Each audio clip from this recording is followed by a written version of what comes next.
pimps, power, and pretty ladies. This is Black's History Month, a 28-day celebration of black exploitation films.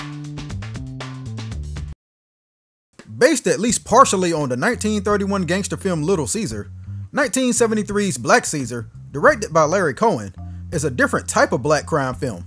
Even though it's supposed to be based on Little Caesar, it takes way more inspiration from The Godfather, which came out a year prior. Black Caesar starts with young Tommy Gibbs doing work for mob-type characters until he's viciously assaulted by a police officer. Seemingly because he's paranoid, but mostly because he just doesn't like black people. I mean, he puts a kid in the hospital, so if that isn't real hatred, then tell me what it is. This prompts Tommy to grow up and decide that he's tired of being pushed around by the Italians that run the town, and he's going to take over, and take over he does, in record time at that. The movie doesn't really give itself time to breathe, because things happen at breakneck speed.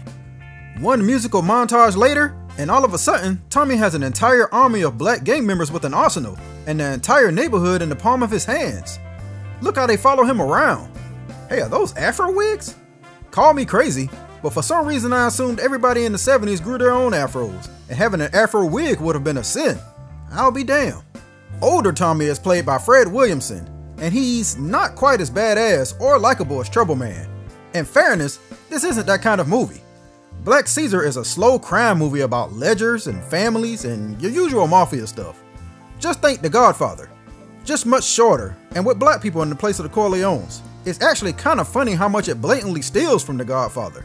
From young Tommy getting his start from another mob boss just like Don Corleone, to a scene where he gets shot in broad daylight just like older Don Corleone in The Godfather.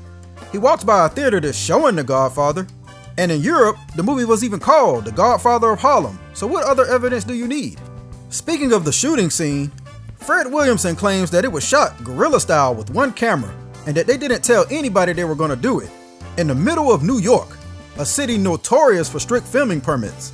I hate to call BS on what Fred Williamson said, but it's clear that this was shot with several takes and at several angles, and that the people were in on it. Like he claims when he drops the box in the middle of the street, a random guy picks it up for him, but in the movie, Tommy clearly picks it up himself. Or when he says that the taxi driving on the sidewalk wasn't planned, and that they paid a real taxi guy to drive on the sidewalk while they filmed from outside the car, and to honk the horn so that nobody gets hurt. I mean, come on. There's no way that's true. And it's clear there's another camera in the taxi.